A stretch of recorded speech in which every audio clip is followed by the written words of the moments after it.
तो chapter number 4 के दूसरे पार्ट में हमारे पास यहाँ पे डिफरेंशियल इक्वेशंस थी।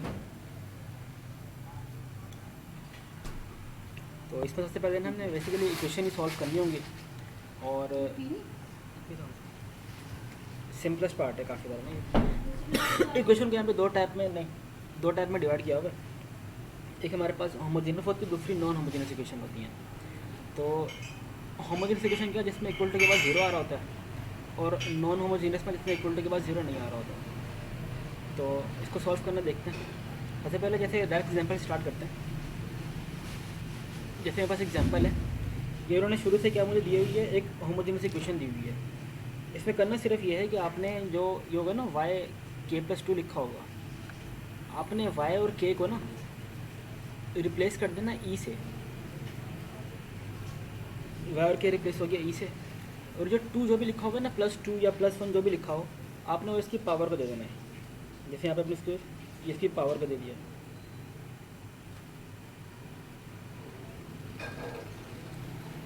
टू पावर में आ गया। इस तरह यहाँ पे वाई के ई को दे दिया, वाई के की जगह ई आ गया, जो 1 था वो 1 इसकी पावर बन गई। यहाँ पे सिर्फ वाई के था, वाई के ऐसे ही आ गया यहाँ पे। सॉरी ये जो 2 था ना, +2, ये +2 ई की पावर 2 होगा, ये जो +1 था ये ई की पावर 1 बन जाएगा। यहाँ पे कुछ भी नहीं है, तो यहाँ पे कुछ भी नहीं आएगा। आपके चक्कर ने वाई के सबसे कॉमन ले लिया है, तो वाई के सबसे कॉमन ले लिया गया। अब वाई के को इग्नोर कर देना है, जो अंदर जो वैल्यू होगा ना सबको अपने एम से पोज कर लेना है। ये वाला ई एम हो जाएगा, ये भी ई एम हो जाएगा। फिर आपने इसको सॉल्व कर लेना है और इसके पास एम की वैल्यूज आ जाएंगे आपके पास ये। अच्छा, अब इसका ना जनरल सोल्यूशन लिखने का एक क्राइटेरिया होता है। जैसे यहाँ पे हमारे पास 2 आंसर आ रहे हैं, 2 अलग आंसर है, 4 अलग आंसर है। क्राइटेरिया यहाँ पे लिखा हुआ है। केस 1 में क्या, अगर हमारे पास डिस्टिंक्ट रूट्स हैं, मतलब हर रूट एक दूसरे से अलग अलग हो। जैसे यहाँ पे हमारे पास डिस्टिंक्ट रूट आए, 2 अलग है, 3 अलग है, 4 अलग है। तो इसको लिखते कैसे, C1 जो आपका पहला रूट आया वो उसकी पावर के, पहला रूट लिख दिया। इस तरह C2 आपका दूसरा जो रूट आया वो उसकी पावर के। इस तरह करते करते जितना आपको डिस्टिंक्ट रूट होंगे सारे आपने यहाँ पे इसके अंदर लिख देना है। दूसरा क्या है, रिपीटेड रूट्स होंगे। अगर आपके पास बहुत सारे रूट होकर रिपीट हो रहे थे, 2,2 आ गया, रिपीट हो रहे हैं, तो आपका जो भी रूट आपका रिपीट होगा आपको उसको बाहर लिख देना है। फॉर एग्जाम्पल आपको 2 रिपीट आपने बाहर लिख दिया, उसकी पावर के कर दिया, और अंदर आपने C1 + C2 के + C3 के ऐसे लिख दिया। इसी तरह अगर कॉम्प्लेक्स रूट्स हों तो कॉम्प्लेक्स रूट्स इस तरह लिखे जाते हैं, C1 के को C ऐसे ही आ जाता है, और C2 ये ऐसे ही आता है। अभी देखते हैं ये जब एक कॉम्प्लेक्स को सॉल्व करते हैं उसमें सारा ज़्यादा क्लियर हो जाएगा। तो होमोजेनियस इक्वेशन बड़ी सिंपल तरीके से सॉल्व करते हैं। जैसे यहाँ पे एग्जांपल दी हुई है, दो आंसर हैं और जो डिस्टिंक्ट आंसर है, अलग अलग आंसर है। तो कैसे लिखा हुआ है, C1 पहला आंसर उसकी पावर के, दूसरा आंसर क्या है 4 आ रहा है, तो C2 दूसरा आंसर उसकी पावर के। इस तरह सारे ये सेम रूट्स हैं, तो सारे सेम रूट्स जो इसे एक दफ़ा लिख दिया बाहर, और कितनी दफ़ा रिपीट होते हैं, 3 दफ़ा। तो C1 C2 C3 3 दफ़ा आएगा। पहले में के की पावर 0, फिर के की पावर 1, फिर के की पावर 2। इस तरह यहाँ पे 2 रूट्स हैं जो कि इमेजिनरी रूट्स आ रहे हैं। 3 + -i 4। तो उसका कैसे लिखना है, C1 cos के थीटा + C2 sin के थीटा आर की पावर के। अब इसमें जो हमारे पास जो ये होता है ना, आर और थीटा हमें निकालना होता है। इसके लिए ना आर कैसे निकलता है, इन दोनों का स्क्वायर ले लो रूट के अंदर, ऐसे हमारे पास आर निकलता है। और थीटा कैसे निकलता है, y divide by x, y divide by x tan inverse, ऐसे थीटा निकलता है हमारे पास। तो ये एक जामिया क्वेश्चन है। इसमें क्या है, 2 अलग रूट है तो उसको मैं ऐसे लिख दिया क्योंकि अलग रूट है, C1 क्या आता है। इस तरह ये रिपीटिंग रूट्स है, रिपीटिंग रूट्स को हम ऐसे लिखते हैं, C1 C2 पहले के पास K0, दूसरे के पास K1। इस तरह अगला जो 4 है वो भी रिपीटिंग रूट्स है।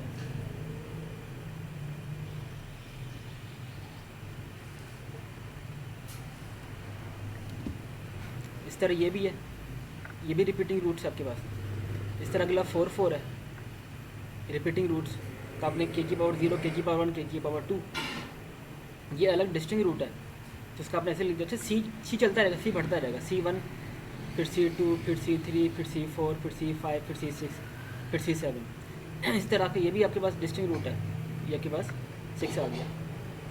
लास्ट टाइम आपके पास ये, इसमें क्या 2 अलग है, डिस्टिंक्ट रूट है, तो C1 कर दिया आपने, 2 की पावर के ऐसे आ गया।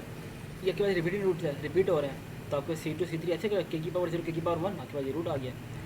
फिर 5 ऐसे डिस्टिंक्ट रूट है, 6 डिस्टिंक्ट रूट आपने इसका डिस्टिंक्ट के तरीके से लिख दिया। और लास्ट वाला आपके पास ये जो है आपके पास ये इमेजिनरी रूट्स हैं, कॉम्प्लेक्स रूट्स हैं, तो उनको वैसे लिखते हैं। इसमें बेसिकली हमें आर और थीटा निकालना होता है। आर कैसे निकलता है, दोनों को रूट में रख लो स्क्वायर के साथ, और थीटा कैसे निकलता है हमारे पास वाई अपॉन एक्स से निकलता है, ये हो गया। तो ये वैसे आना नहीं है होमोजीनस, ये सिर्फ आगे जो हम आगे करने जा रहे हैं ना उसमें सिर्फ एक उसका पार्ट आ रहा होगा, ये वैसे चीज़ ऐसे इतनी आसान नहीं आएंगी, करना बस वैसे ही होता है। सही है। कुछ पूछ लो। नहीं मैंने कहा ठीक है। अच्छा, इसमें ये हमारे पास ये दो आंसर हैं, तो इसको वही लिख दिया हमने C1 जो पहला आंसर आया वो उसकी पावर k, और C2 जो दूसरा आंसर है उसकी पावर k कर दिया। इस तरह अगला सवाल है, इसमें वही करना हमें ये e की पावर 2 बन जाएगा, ये e की पावर 1 बन जाएगा, यहाँ पे e की पावर 0 आ जाएगी, तो e की पावर 2 e की पावर 1 कॉफिशेंट वैसे ही आ गया, यहाँ पे 9 आ गया। आपने इन तीनों में से y के कॉमन ले लिया, y के कॉमन ये आ गया। अब आपने क्या करना है, इस e को आपने n से रिप्लेस कर देना, सॉल्व करना, आपको ये रूट्स आ जाएंगे।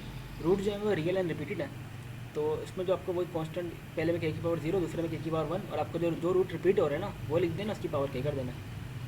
इस तरह तीसरा वाला है, इसके अब सॉल्व करने इसमें रूट्स ये आ रहे थे, तो इसको आपने इस फॉर्म में लिखना है, और यहाँ पे आर और थीटा के लिए निकाल लो, आर की वैल्यू कैसे आएगी, इसका स्क्वायर रूट के अंदर सम, और k की वैल्यू कैसे आएगी, this divide by this under root 3 divide by -1, उसका थीटा निकालेंगे, टेन इनवर्स ले लेंगे, तो वहाँ पर ऐसे ही आंसर आ जाएगा। तो एग्जाम्पल नंबर 4 थोड़ा इसमें घुमाया हुआ है, हमें यहाँ पे ये दिया हुआ है फॉरवर्ड ऑपरेटर होता है ये, इसको बोलते हैं फॉरवर्ड ऑपरेटर, इसको बोलते हैं बैकवर्ड ऑपरेटर, इसको सही है। जो यहाँ पर होता है ना फॉरवर्ड ऑपरेटर वो बराबर होता है e-1 के। तो हमने किया क्या है, इस जो ट्रायंगल की जगह हमने अगले स्टेप में यहाँ पे e-1 को रिप्लेस कर दिया है, क्योंकि हमें एक्चुअली जो हमने तरीक़ेकार सीखा हुआ हम कन्वर्ट करते हैं ई में ना, तो इसको ई में कन्वर्ट कर दिया। ये जहन में नहीं आ रहा, ई को क्या बोलते हैं भी जहन में नहीं आ रहा। तो यहाँ भी आपने ट्रायंगल की जगह आपने e-1 रख दिया, यहाँ कुछ है ही नहीं तो आपने इसको ऐसे रख दिया, 0 ऐसे ही आ गया, इस समझ लिखा हुआ यहाँ पे। इसका फार्मूला ओपन कर दिया, ये ऐसे सिंपल मल्टीप्लाई हो जाएगा। तो आपने इसको सॉल्व सिंपलीफाई करके क्वेश्चन बना लिए। अब इसको दोबारा आपने जहाँ जहाँ ई है वहाँ इसको एम से रिप्लेस कर देना है, आपके ये क्वेश्चन आ गई, इसको सॉल्व करके आंसर ये आ गया। ये क्या रियल और डिस्टिंक्ट रूट्स हैं, तो इनको हम इस फॉर्म में C1 पहला के और C2 दूसरा के। और इस क्वेश्चन की और ख़ास बात ये है, इसमें हमें ना लिमिट्स भी बताई हुई हैं, ये बाउंड्री कंडीशन दी हुई है। उन्होंने बोला हुआ जब y की वैल्यू 0 होती है ना, तो जब हम जो y होता है ना, जैसे यहाँ पे ये जो आंसर है ये y का आंसर आएगा, y is equal to this. तो उन्होंने क्या बोला, जब हम k की जगह 0 पुट करते हैं ना तो हमारे पास y की वैल्यू 0 होती है, और अगर हम k की जगह 1 पुट करते हैं ना तो y की वैल्यू 1 होती है। देखो आपके आंसर ये आ रहा है, यहाँ पे अगर k की जगह 0 पुट करेंगे तो लेफ्ट हैंड साइड 0 हो जाएगी, और यहाँ पे अगर k की जगह 1 पुट करेंगे तो लेफ्ट हैंड साइड 1 हो जाएगी। तो वही करेंगे, इसको बेसिकली बाउंड्री कंडीशन बोलते हैं। दोनों बाउंड्री कंडीशन हमने अपने आंसर में लगानी होती हैं। तो देखो पहले y की जगह 0 पुट करेंगे, k की जगह 0 पुट करेंगे, यहाँ पे 0 आ जाएगा, किसी की पावर 0 होती है आंसर 1 आता है, यहाँ भी इसकी 4 की पावर 0 आंसर 1 आ जाएगा, तो C1 प्लस सिंपल C2 आ जाएगा इक्वल टू 0 आ जाएगा। ये पहली इक्वेशन बन गई। यहाँ पे 1 पुट करेंगे, यहाँ 1 आ जाएगा, कि y की y अब मैं अगर k पुट करें तो उसका आंसर 1 होता है, ये चीज़ 1 हो जाएगी, और यहाँ पे C1 5 प्लस C2 4 हो जाएगा, ये चीज़ आ गई। इन दोनों को हम लोग कैलकुलेटर में रख के सॉल्व कर लेंगे, अब बस C1 C2 की वैल्यू आ जाएंगी, वो C1 C2 की वैल्यू यहाँ पे पुट कर देंगे, हमारे पास y का आंसर आ जाएगा। अगला सवाल बिल्कुल अच्छा, ये क्वेश्चन जो है ये एग्ज़ाम के नहीं आने वाले, ये थोड़े अगले वाले पार्ट में थोड़े यूज़ हो रहे होंगे बस। ये इस तरह अगला हमारे पास ये है, यहाँ पे उनसे क्या किया, देखो ये 3 था, इसको e की पावर 3 में कन्वर्ट कर दिया, इसको e की पावर 2 में, e की पावर 1 में, इसको e की पावर 0 में, ये कन्वर्ट कर दिया हमने। इसको हमने सॉल्व किया तो 2 रिपीटेड रूट्स आ रहे थे, एक हमारे पास रियल रूट्स आ रहा था। तो रिपीटेड को हम ऐसे लिखते हैं 2 की पावर k, और जो हमारे पास रियल और डिस्टिंक्ट रूट्स उसको हमने ऐसे लिख दिया। तो इसमें बस अब इसमें बाउंड्री कंडीशन लगानी है, जब y की जगह 0 पुट करते हैं वहाँ 3 हो जाता है, और जब y की वैल्यू 1 पुट करते हैं उसमें 2 होता है, और जब y की वैल्यू 2 पुट करते हैं उसमें जब k की वैल्यू k की वैल्यू 0 पुट करते हो तो 3 के बराबर होता है, k की वैल्यू 1 पुट करें 2 के बराबर, k की वैल्यू 2 पुट करें 22 के बराबर।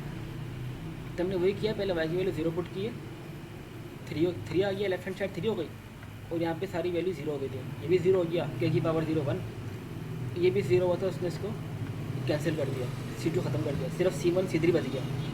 ये पहली इक्वेशन बन गई। इस तरह हमने y की वैल्यू k की जगह 1 पुट किया तो यहाँ पे 2 आ गया, और हर जगह यहाँ पे k की जगह 1 पुट कर दिया, C1 + C2, और यहाँ पे 2 मल्टीप्लाई हो जाएगा इनसे आगे, C3 ऐसे आ जाएगा। इसी तरह आपने थर्ड वाली वैल्यू तो इसमें आपने वही किया कि आपने C1 C2 की जगह k की जगह आपने 2 पुट कर दिया, रियल वैल्यू 22 हो गई।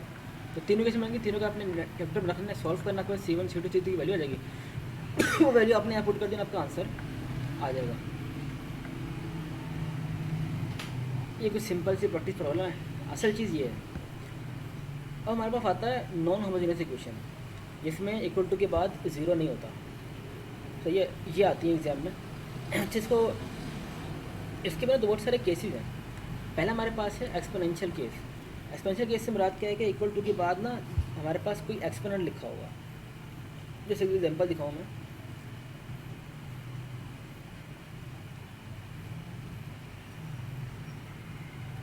ये मेरे पास एक एग्जांपल ये रही, देखो मेरे पास ये लेफ्ट हैंड साइड में वही सिंपल इक्वेशन है, इक्वल टू के बाद एक नॉन जीरो नंबर आया हुआ है जो कि एक्सपोनेंट की फॉर्म में है।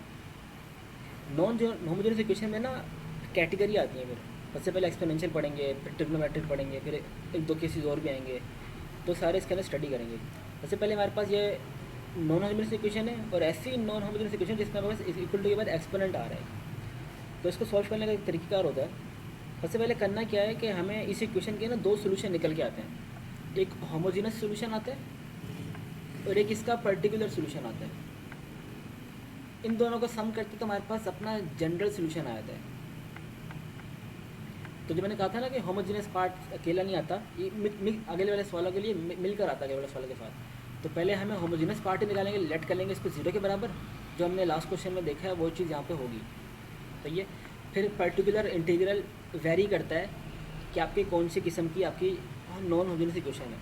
अगर वो एक्सपोनेंशियल इक्वेशन है उसका अलग तरीके से सॉल्व करते हैं, अगर वो ट्रिग्नोमेट्रिक इक्वेशन है उसको अलग तरीके से सॉल्व करते हैं, अगर वो डिफरेंट इक्वेशन है उसको हम डिफरेंट तरीके से सॉल्व करते हैं। तो पहले सोल्यूशन देखते हैं, फिर ऊपर कुछ कंडीशन है, मैं इस पर दोबारा बाद में आता हूँ। सबसे पहले करना ये कि हमें इसके दो सोल्यूशन निकालने हैं, होमोजेनियस भी और पर्टिकुलर भी। होमोजेनियस सोल्यूशन निकालने के लिए पहले देखो ये y के h से मुराद है कि अभी हम उसका होमोजेनियस सोल्यूशन निकालने जा रहे हैं। वो कैसे निकालते हैं कि अपनी पूरी इक्वेशन को जीरो के बराबर ले लेते हैं। अगेन ये जो इक्वेशन कन्वर्ट हुई है ना E की फॉर्म में, जैसे हमने लास्ट टाइम देखा था वैसे कन्वर्ट होती है। यहाँ 2 की जगह E2 आ गया, 1 की जगह E1 आ गया, फिर 0 तो E की पावर 0 आ गया, और नहीं तो में से y की पावर क्या मैंने y की कॉमन ले लिया गया। अब करना है कि जो लेफ्ट हैंड साइड है इसको इक्वल टू 0 कर देना, और यहाँ से आपने m की वैल्यू निकालने की। m की वैल्यू 3.2 2.2 के रियल और डिस्टिंक्ट रूट्स हैं, तो रियल और डिस्टिंक्ट को हम ऐसे रिप्रेजेंट करते हैं। तो ये हमने इसका होमोजेनियस सोल्यूशन निकाल लिया है। अब निकालेंगे इसका पर्टिकुलर सोल्यूशन। अच्छा, पर्टिकुलर सोल्यूशन कैसे निकलते हैं, हमें करना क्या है, अच्छा इसको ये डिनोट किया हुआ ये y पर्टिकुलर सोल्यूशन है। हमने करना क्या है, ये चीज़ यहीं पे रखनी है, और ये जो पूरी आपकी लेफ्ट हैंड साइड है ना, इसको उसके डिनोमिनेटर में ले जाना है। जो भी यहाँ लिखा होगा ना उसके डिनोमिनेटर में आपने ये पूरी आपकी इक्वेशन उसको ले आओ। देखो वही किया हुआ है, आपकी राइट हैंड साइड पे ये थी, और जो पूरी आपकी ये चीज़ थी ना, आपने उसको दूसरे के डिनोमिनेटर के अंदर लेकर आ गए। ये लेकर आ गया आप, सही है। फिर आपने इसके अंदर जो आपके पास लिखा होगा ना, यहाँ पे जैसे 2 की पावर k लिखा होगा, यहाँ पे आपके पास 2 की पावर k था, तो आपने वही 2 यहाँ e की जगह पुट कर देना है। पुट किया, आपका आंसर आ गया, आपके पास पर्टिकुलर सोल्यूशन आ गया। आपके पास जो जनरल सोल्यूशन कैसे बनता है, जनरल सोल्यूशन जो होता है वो homogeneous solution plus particular solution होता है, लेकिन एग्जाम में इतना आसान नहीं आता। ये तो सिंपल केस था कि हमने सिंपल 2 पुट किया और नीचे 0 नहीं हो रहा था। अक्सर औकात नीचे 0 बन रहा होता है, पर उसके लिए डिफरेंट केसेस होते हैं। वो केसेस यहाँ पे देखते हैं।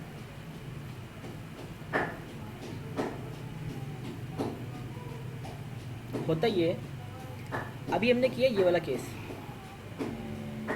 नहीं, अभी हमने किया सिंपल केस ये वाला, जो कि केस 1 था। इसमें क्या होता है कि हमारे पास सिंपल जो ए होता है ना, जो भी आपका ए था, हमारे जो क्वेश्चन इसमें A2 था, तो हमने सिंपल अपने फार्मूले में ई की जगह ए को रिप्लेस कर दिया और हमारे पास ये आंसर आ गया था। इसमें ज़ीरो का कोई ज़ीरो बन ही नहीं रहा था। अक्सर अगर ऐसा होता है कि जब हम अपने फंक्शन के अंदर ए की वैल्यू पुट करते हैं ना, तो हमारा डिनोमिनेटर ज़ीरो बन रहा होता है। उसके लिए क्या, वो केस नंबर 2 होता है कि जब हमारा डिनोमिनेटर ज़ीरो बन रहा हो, तो उसके लिए ना आपके पास डिफरेंट क्राइटेरिया है। जैसे आपका फंक्शन है, सही है, और ये आपके पास ए की वैल्यू थी। अब इसमें जैसे ही आप ई की जगह ए पुट करोगे ना, तो आपके पास डिनोमिनेटर ज़ीरो बन जाएगा, जो कि आपको नहीं चाहिए, सही है। तो हम करते क्या है, जो भी हमारे पास वो पैरामीटर जो कि ज़ीरो बनाने में पार्टिसिपेट कर रहा हो, जो कि डिनोमिनेटर को ज़ीरो बनाने में पार्टिसिपेट कर रहा हो, उसको करना है इग्नोर। जैसे ई माइनस ए था ना, यही वो पर्टिकुलर पैरामीटर था जो कि ज़ीरो बनाने में इन्वॉल्व हो रहा है, तो इसको करना है आपने इग्नोर। और फिर आपने देखना है इसकी पावर क्या है। अभी जिस पैरामीटर को हमने इन्वॉल्व किया ना, उसकी ओवरऑल पावर क्या है, 1 है। देखो ओवरऑल पावर क्या है इसकी, 1 है। जो पावर होगी ना वो आपने यहाँ पे के लिख देना बस। पावर 1 है तो एक दफ़ा के आ जाएगा, पावर 2 है तो के माइनस 1 अपॉन 2 फैक्टोरियल आ जाएगा, पावर 3 है तो के माइनस 1 के माइनस 2 अपॉन 3 फैक्टोरियल आ जाएगा, पावर 4 है तो के माइनस 1 के माइनस 2 के माइनस 3 अपॉन 4 फैक्टोरियल। और जो पावर होगी ना आपकी यहाँ पे, वही नंबर आपके के से सेपरेट हो रहा है। जैसे ए की पावर के थी ना, वही नंबर आपके के से यहाँ पे सेपरेट हो रहा होगा। 2 था तो के माइनस 2 हो रहा है, 3 था तो के माइनस 3 हो रहा है, 4 था तो के माइनस 4 हो रहा है, एंड सो ऑन। तो अभी हमने सिंपल केस किया था जिसमें ज़ीरो नहीं बन रहा था, लेकिन अगर ज़ीरो बने तो आपने देखना कि कौन सा ऐसा पैरामीटर जो कि ज़ीरो बनाने में पार्टिसिपेट कर रहा है, उसको आपने करना है इग्नोर। जिसको इग्नोर करोगे फिर हमें देखना है कि जिसको मैंने इग्नोर किया है उसकी पावर क्या थी। फिर उसकी पावर के अतबार से ना आपने यहाँ पे जो दूसरी वैल्यूज हैं, जो के अपने यहाँ पे इनकॉर्पोरेट कर देना है और के की वैल्यूज में कुछ चेंजेस कर देनी है। तो इसको देखते हैं। जैसे यहाँ पे ये बस वैल्यू थी, ये मेरा फंक्शन था। अगर यहाँ पे मैं ई की जगह 2 पुट करूँ तो ज़ीरो नहीं बन रहा नीचे, मेरे पास सिंपली सॉल्व हो रहा आंसर आ रहा है, नो इशू। दूसरी वाली मेरे पास ये मेरा फंक्शन है, इसमें जो ये वाला पैरामीटर है ना, ये वाला पैरामीटर, इसमें अगर मैं ई की जगह 2 रखता हूँ तो मेरे पास ये वैल्यू ज़ीरो बन रही है, तो मैंने करना है इसको इग्नोर। ये चीज़ इग्नोर होगी और इसकी पावर 1 है, तो 1 पावर से मिला के यहाँ पे सिर्फ के आएगा और के में से 1 माइनस होगा, बस सिंप्लीफाई कर लेना। और दूसरे वाले जो वैल्यू बची हुई उसमें 2 पुट कर दो, आंसर आ गया। इस तरह इसमें जो ज़ीरो बना रहा है ना, इसको अगर मैं 3 पुट करता हूँ इसके अंदर ई की जगह, तो ये वाली वैल्यू ज़ीरो बन रही है। तो जो वैल्यू ज़ीरो बनाने में पार्टिसिपेट कर उसको इग्नोर कर दो। यहाँ पे ई माइनस 3 था, अब 3 माइनस 3 हो जाएगा। तो अब ये चीज़ इग्नोर कर दोगे और इसकी पावर क्या थी 2, तो आप करोगे क्या, यहाँ पे -2 कर दोगे, ई के माइनस 2 हो जाएगा और के माइनस 1/2 फैक्टोरियल आ जाएगा। इस तरह इसमें अगेन ये वाला पैरामीटर है, ये ज़ीरो बनाने की तरफ जा रहा है, तो इसको इग्नोर कर देना। पावर क्या है 2, तो के माइनस 1/2 और के से उसको माइनस कर देना। इस तरह यहाँ पे जो ये वाला पैरामीटर है ज़ीरो बना रहा है, इसकी पावर क्या है 1, तो सिर्फ के और के में से ऊपर -1 होगा और नीचे से बाकी चीज़ों में आपने 5 पुट कर देना है, बाकी सब में अपना 5 पुट कर देना है। इस तरह यहाँ पे जो ज़ीरो बना रहा है वो ये बना रहा है, इसको इग्नोर कर दो। पावर क्या है 2, तो के माइनस 1/2 हो जाएगा, बाकी ऊपर -2 हो जाएगा। यहाँ पे आपको ज़ीरो बना रहा है, वो कोई भी ज़ीरो नहीं बना रहा, तो आपने ऐसे ही 4 पुट कर देना, आपका आंसर आ जाएगा। तो ये सिंपल भी चीज़ है। ये पहली एग्जांपल थी सिंपल, जिसमें ज़ीरो नहीं बन रहा था। दूसरी एग्जांपल देखते हैं। दूसरी एग्जांपल के पास ये है, आपने वही करना है, पहले इसका आपने होमोजेनियस सोल्यूशन निकाला, उसमें इसको ज़ीरो लोगे, आपके पास इक्वेशन बनेगी, इसको सॉल्व करने के बाद ये आंसर आ गया, तो इसको आपने क्राइटेरिया के हिसाब से उसको लिख देना है। अब पर्टिकुलर में क्या होगा, आपने वही करना है कि इस वाली वैल्यू को वहाँ डिनोमिनेटर में लेके जाओगे, तो y की पावर के पे 2 के अपॉन दिस वाली पूरी वैल्यू, तो आपने वही किया।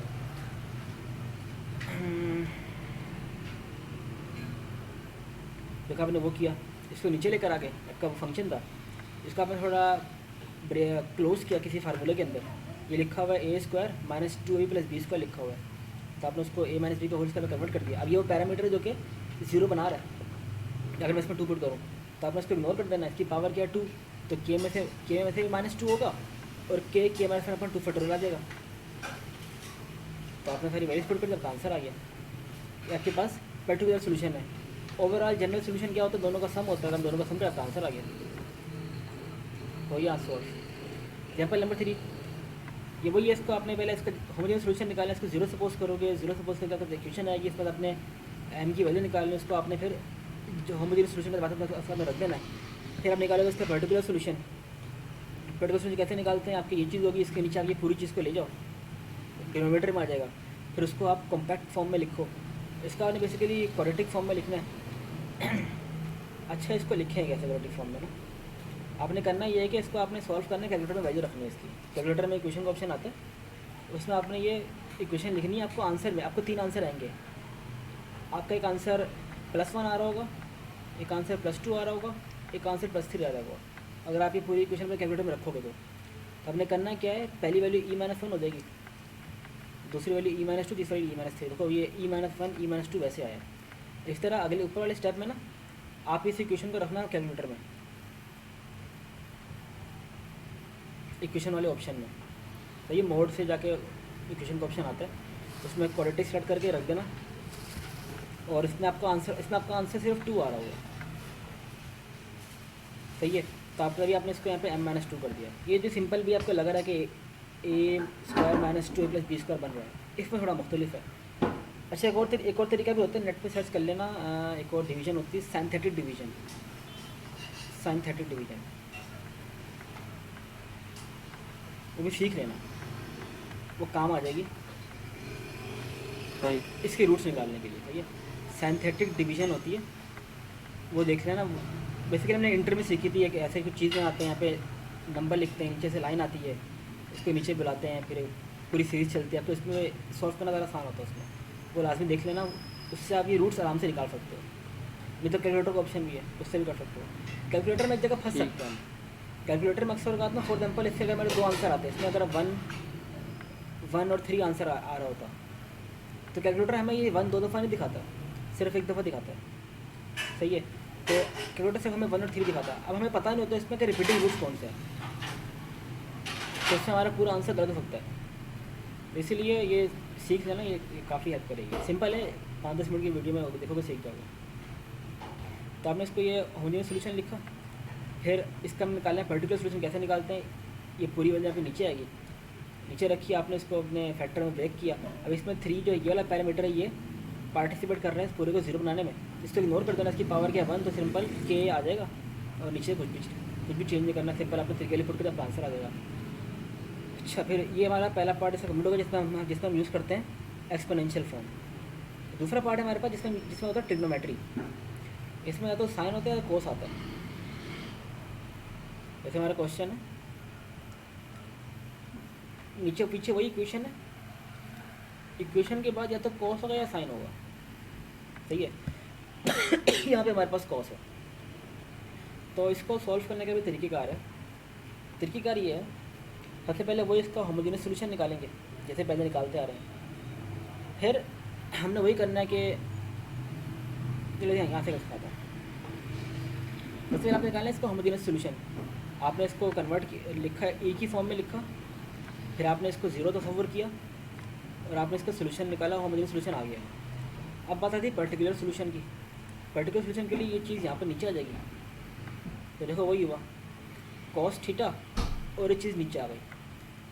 अब होता है क्या, जब भी मैं अगर ई का फार्मूला खोलूँ ना, e की पावर आयोटा थीटा का फार्मूला अगर मैं खोलूँ, तो वो बराबर होता है cos theta plus iota sine theta. अब ये ई की अगर पूछो कि बताओ जो ई की पावर आयोटा थीटा है, इसका रियल पार्ट कौन सा है, तो ये इसका रियल पार्ट सिर्फ ये है। अगर मैं पूछूँ बताओ जो ई की पावर आयोटा थीटा है, उसका इमेजिनरी पार्ट कौन सा था, बोलेगा इसका इमेजिनरी पार्ट ये है। क्या बताओ उन्होंने क्या किया, उन्होंने बड़ा सिस्टमेटिक बात की हुई है। उन्होंने बोला हुआ कॉस के है, कॉस के। अगले स्टेप में क्या किया हुआ, इसको उन्होंने कन्वर्ट कर दिया कॉस के को ई की पावर आयोटा के में, ये कन्वर्ट किया। अब ई की पावर आयोटा के में कॉस थीटा भी आ रहा होता है, साइन थीटा भी आ रहा होता है, लेकिन हमने क्या बोल दिया, हमने बोला कि हम सिर्फ ई की पावर आयोटा थीटा का रियल पार्ट को डील कर रहे हैं, जो कि कॉस होता है। तो ये कन्वर्जन पैरामीटर, कन्वर्जन फैक्टर यहाँ पे यूज़ किया होगा। ये बात समझ आई? हाँ समझ आई। अगर फॉर एग्जाम्पल यहाँ पे साइन होता ना, साइन थीटा आयोटा थीटा होता, तो यहाँ पे इमेजनरी पार्ट लिखता, वो अगले क्वेश्चन में आएगा। तो करना क्या है, ई की पावर आयोटा थीटा ऐसे ही आ जाएगा। अब इसको सोल्व करने का तरीक़ेकार है। तरीक़ेकार क्या है कि आपने ई की जगह ना, ई की जगह जैसे हमें लिखा हुआ है यहाँ पे जो ए है ना, वो ई की पावर आयोटा के है हमारे पास। तो आपने ई की जगह ना ई की पावर आयोटा लिख देना, यहाँ पे चेंज कर देना ई। अब नीचे हमारे पास आयोटा है और हमारी कोशिश होती है कि नीचे आयोटा ना रहे, सही है। तो इस आयोटा को ख़त्म करने के लिए करेंगे रैशनलाइज, कॉन्जुगेट लेंगे इसका।